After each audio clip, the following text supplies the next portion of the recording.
नमस्कार दोस्तों, आज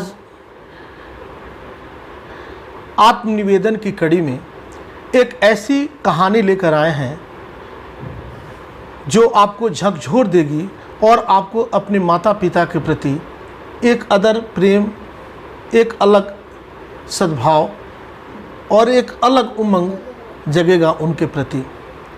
आप अपने माँ बाप के डांट को डांट न समझें। अगर आप अपने माँ बाप के डांट को आप डांट समझ जाएंगे तो डकैत हो जाएंगे, और माँ बाप के डांट को अगर आपने मान लिया तो आप डॉक्टर बन जाएंगे। मतलब एक ही शब्द आपके सकारात्मकता को दुनिया के चरमोत्कर्ष पर पहुंचा सकता है और दूसरा जो है आपको नीचे गिरा सकता है। आइए कहानी की मैं शुरुआत करता हूं।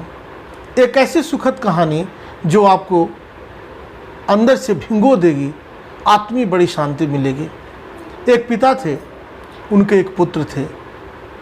घर में 3 ही लोग थे, पिता, पुत्र और बच्चे की माँ या बोले उस पति की पत्नी।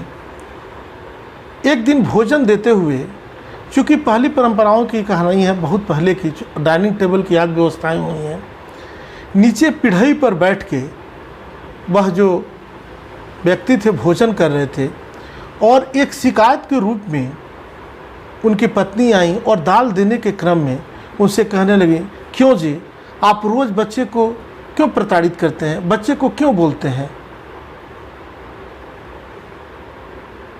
बच्चा कितना उदास है, बच्चा कितना परेशान है। उन्होंने कहा कि मैं बच्चे का पिता हूँ, तुमसे ज़्यादा प्रेम और मोहब्बत करता हूँ। बच्चा जब भी घर से बाहर जाता या जब भी बाहर से घर आता तो पिता उसको बोलते, यह नालायक है, यह कुछ नहीं करेगा, मेरी सारी पैसा डुबा देगा, मेरी सारी उम्मीदों पे ये पानी फेर देगा, मुझे बड़ा भरोसा था, पूर्ण विश्वास था, यह ज़रूर कुछ करेगा। लेकिन लाख खर्च करने के बावजूद वह सफल नहीं हो पा रहा है, इससे गलत संगत तो नहीं हो गया है, यह पढ़ाई ठीक से नहीं कर पा रहा है, रिजल्ट नहीं आ रहा है, यह नालायक हो गया है। एक दिन बच्चा शहर से गांव आया, एक सुखद समाचार लेकर। उसे नौकरी लग गई और नौकरी का ज्वाइनिंग लेटर लेकर जब आया और पिता को मिष्ठान्न और उसके साथ समर्पित करते हुए उनके पाँव को स्पर्श किया तो सोचा, पिता पहले से जो नाराज़ चल रहे थे, यह मेरा नौकरी का बात सुनकर, ज्वाइनिंग लेटर देखकर वह प्रसन्न होंगे और मिष्ठान स्वयं खाएंगे और लोगों को खिलाएंगे।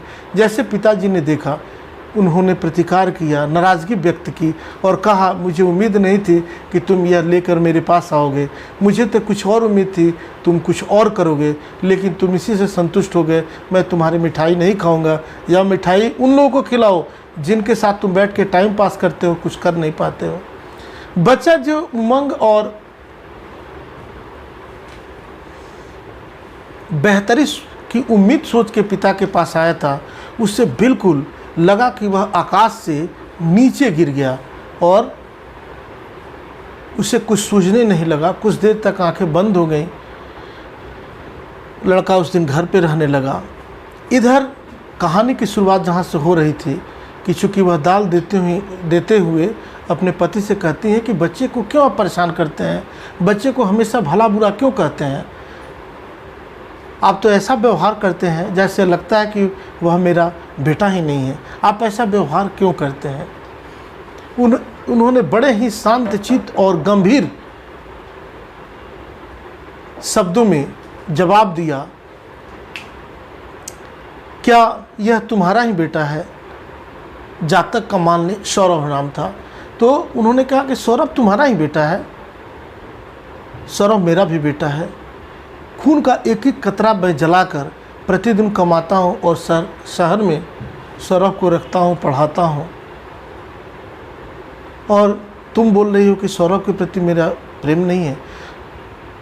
तुमने तो एक बार जन्म दिया है, मैं तो प्रतिदिन प्रति क्षण उसके बारे में सोचकर मैं परेशान रहता हूँ कि मेरे नहीं रहने के बाद सौरभ का जीवन कैसा होगा।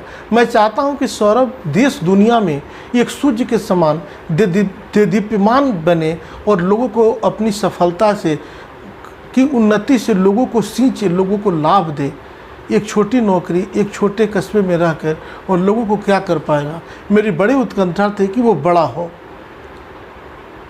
और तुमसे ज़्यादा हम उस बच्चे को प्रेम करते हैं। जैसे कोई पेड़ गगनचुंबी बनना चाहता है, उसकी डालियों को, उसके टहनियों को काटना पड़ता है, तब वह धीरे धीरे ग्रो करता है और आकाश की तरफ बढ़ते हुए उसे गगनचुंबी बोलते हैं।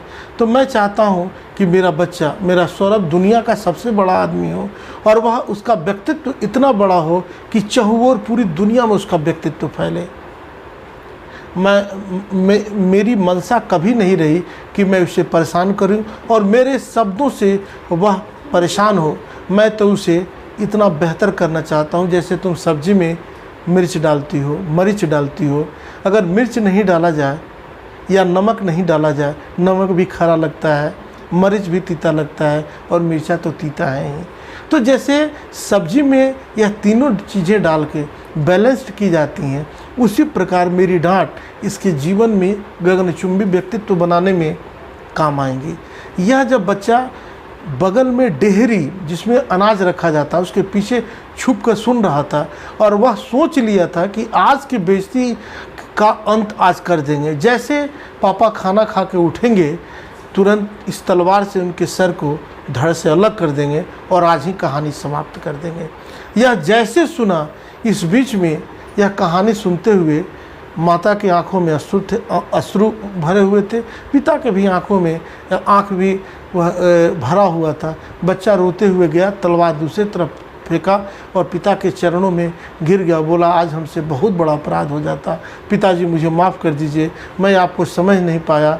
आप कितने बड़े दिल वाले हैं, कितना बड़ा व्यक्तित्व रखते हैं। आपने मुझे बनाने के लिए अपने प्रेम का भी आपने त्याग कर दिया, मुझे माफ़ कर दीजिए। मेरे मन में आपके प्रति विकार आ गया था, मैं समझ नहीं सका। तीनों एक दूसरे के गले मिलते हैं और वह बच्चा आने वाले समय में दुनिया का एक बड़ा व्यक्तित्व उभर के आता है और दुनिया को एक नई उजाला देता है। इस कड़ी में बस इतना ही। मिलते हैं अगले कहानी के साथ। अगर आपको यह कहानी पसंद आती है तो निश्चित रूप से कमेंट्स करें, शेयर करें। तब तक के लिए नमस्कार।